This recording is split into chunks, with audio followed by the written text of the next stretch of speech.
Hello, it is 9 p.m. in RTD. It's time to English New Edition. For tonight headlines, we have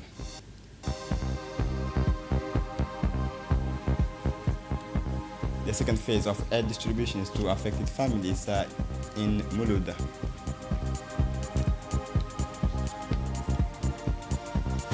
The vector control launch of the national awareness raising towers across the regions.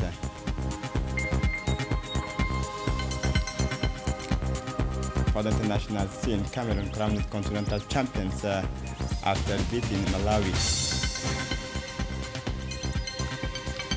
Welcome to our newsroom. As part of ongoing effort to assist families affected by the second severe weathers that struck the town of Muluda, a second phase of aid distributions was organized on Monday, August 17, 2026. During this second phase, 131 affected households received further assistance to help them continue the reconstructions and rehabilitations of their homes. The aid distributed consisted of building materials and funds to cover labor costs. The allocation of funds and materials was based on assessment of the damage sustained by each household, ensuring that the distributions was tailored to the actual needs of the families concerned. This approach aims to ensure fair and proportionate assistance based on the extent of the damage to each home, particularly the damage of a roof and other parts of the dwelling. In total, more than 21 million Djiboutian francs were mobilized and distributed during this second phase to benefit the affected families. These fundings represent significant support for the affected households who are facing the consequences of the severe weathers and the expenses associated with the repairing and their homes. It is intended to accelerate reconstruction efforts and allow families to gradually return to normal living conditions. Following these distributions, the beneficiaries expressed their satisfaction and gratitude to the government, local authorities, and all the donors and contributors who participate in this show of solidarity. They commended efforts made to meet their needs and support the affected families during this difficult time. The beneficiaries also thanked all the individuals and institutions that contributed directly or indirectly to mobilizing funds and providing aid to those affected. This second phase of distribution demonstrated the commitment of the public authorities and the various stakeholders involved to continue supporting the population impacted by the severe weather and to bolstering their reconstruction effort. The authorities reaffirmed their commitment to stand by the affected families until the completion of the assistance and reconstruction operations underway in Muluda. On this occasion, the representative of the East African Bank expressed his pleasure at participating in this initiative, stating he is pleased to participate in this event during which aid is being distributed to the residents of the village of Muluda who have been affected by the heavy rains and strong winds that recently struck the region. He represents the East African Bank, one of the banks operating in the Republic of Djibouti and belonging to the Dahabshil Group. We are here today to contribute to supporting the affected families. We have closely monitored their situation and responded to the call from His Excellency the President of the Republic, Ismail Omar Guelleh, to come to the aid of our brothers and sisters affected. The Minister Delegate for Decentralization organized an awareness and presentation sessions for Aqua Bac, biological solutions already used by the Ministry of Health in the fight against malaria in Arta today. The meeting, organized with the technical support from G-Pharma, provided an opportunity to gather the needs of local stakeholders. The meeting brought together the President of the Arta Regional Council, Almi Bouh, senior officials from the Regional Administrative, Fatuma Yusuf, Deputy Directors of the Ministry of Delegate for Decentralization, and Dr. Fouad Abdurrahman, Acting Chief Pharmacist at the CNSS National Social Security Fund. During the session, the discussion is focused on the needs expressed by local stakeholders regarding vector control. The session also provided an opportunity to present Aquabac, a biological larvicide solution approved by the WHO and ANSE, French Agency for Food, Environmental and Occupational Health and Safety. The choice of this approach is based on a key entomological fact: 80% of the mosquito's life cycle takes place in water during the larval stage, the most effective point of interventions. The representative of the Ministry of Delegate for Decentralization has indicated that this meeting in Arta is an important step in our efforts to build closer relationship with the local communities. The fight against malaria and vector control requires collective mobilizations and considerations of the specific realities and needs of each region. The presentations of Aquabac allows us to explore suitable biological solutions, particularly for targeting larval breeding sites. We hope that discussions with the local stakeholders will help identify priority needs and strengthen coordination among the various actors. This awareness campaign will continue in other regions to promote a national coordinated approach adapted to the realities on the ground. The representative said that we are particularly pleased to participate in this initiative in Arta, which brings vector control solutions closer to the stockholders directly involved on the ground. Aquabac represents a biological approach targeting mosquito larvae in aquatic environment. Key stages in the vector's development cycle. Our primary objective is to listen to the needs expressed by communities, agricultural cooperative, and economic operators in order to better understand local issues and identify potential interventions. Continuing this meeting in the various regions of the Djibouti will strengthen awareness, collaborations among stakeholders, and ultimately coordinate with the Ministry of Health, national organizations involved in the fight against malaria. An official ceremony for the handover of the key to the new Ali Sabih market was held this Sunday at the Ali Sabih Regional Council headquarters. The ceremony, presided over by the President of the Regional Council, Sharmaki Hassan Alale, marks a significant milestone in the realizations of a project designed to strengthen commercial activities and support the region's economic development. A total of 116 retail spaces were allocated to beneficiaries, 72 in Ali Sabih and 44 in Ali Ade. The allocation was conducted transparently through a lottery held in the presence of a bailiff based on the different categories of commercial activities. This procedure aims to ensure an equitable distribution of retail spaces and to offer beneficiaries equal opportunities to access the new infrastructure. The future shopping mall will house a wide variety of businesses designated to meet the needs of the local population. Planned activities include shop, photo studios, hair salon, clothing stores, fruit and vegetable shops, coffee space, craft space, and traditional pharmacy.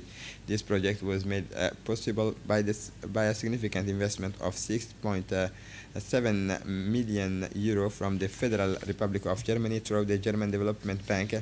The Intergovernmental Authorities on Development (IGAD) implemented the project in partnership with the relevant stakeholders.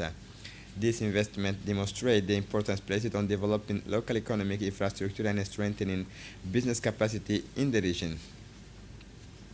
The local official explained that the ceremony was held at the conclusion of a project dedicated to the development of commercial activity. The ceremony brought together members of the new trade committee as well as regional officials, including members of parliament and the president of the Al Sabih Regional Council, Sharmaki Hassan Alale, who presided over the ceremony. This initiative is a source of great satisfaction on behalf of the new trade committee. We first thank God the Almighty. We are ready to fully assume these missions and carry out our work under the best possible conditions. We also extend our gratitude to the President of the Republic, the officials of the Al Sabih regions, and the IGAD organizations for their support. Today marks the end of the multi-day training programs focused on the field of commerce. At the conclusion of these trainings, the participants received their certificate. The ceremony took place under the excellent conditions and brought together 72 members.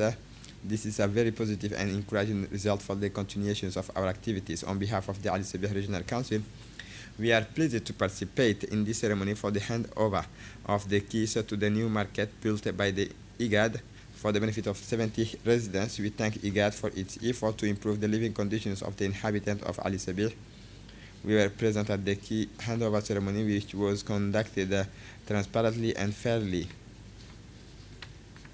On behalf of the Executive Secretaries of IGAD, Workne Gebeyu, and also the Director of Social Development and Health Ambassador Musa Megag, said that I attended the handover of the keys to the Ali Sabih market to the beneficiaries under the Regional Migration Fund. Listen for him. أنا وحنا هاي member On behalf of the Executive Secretaries of IGAD, working Gabayu, and the Director of Social Development and Health, Ambassador Musa Ali Migak, listen for him. Today, we are here in Alisabe at Regional Council Office on behalf of IGAD Executive Secretary, Dr. Workana, and also Director for Health and Social Development, Ambassador Musa Megek, to witness the distribution of key for the Alisabe Market and the Regional Migration Fund for the beneficiaries. The event was very transparent, and this is distributed in a lottery system. There was no complaint from the vendors, and it is being distributed in the presence of various stakeholders, beneficiaries, and Chamber of Commerce, religious leaders, and the various sections of the government. So the memorandum of understanding between the vendors and also the private company who will be managing the market has also been read out for the beneficiaries. It is well discussed and agreed. So on behalf of the team, I would like to really extend and say thank you to the regional council president, the prefect of Alisabe, and the entire government of Djibouti for really facilitating the entire work of Alisabe market. We'll continue the same for Aliade in the coming days, inshallah. Cameroon won the Women's Africa Cup of Nations for the first time in its history, defeating Malawi 3-0 in the final. The indomitable Lioness quickly took control of the match. Marie-Giselle Divine Nga opened the scoring in the 20th minute before Naomi Leslie Ngonawa to double the lead 10 minutes later. Just before halftime, Nga scored her second goal, making it 3-0 and putting Cameroon firmly on the pace to victory, despite Malawi's attempt to get back in the game. In the second half, the Cameroonian defense remained solid until the final whistle. With this victory, Cameroon makes history in African women's football by winning its first history in the African women's football by winning its first ever continental title, a historic triumph by the indomitable Lioness, who thus crowned their journey with a major trophy.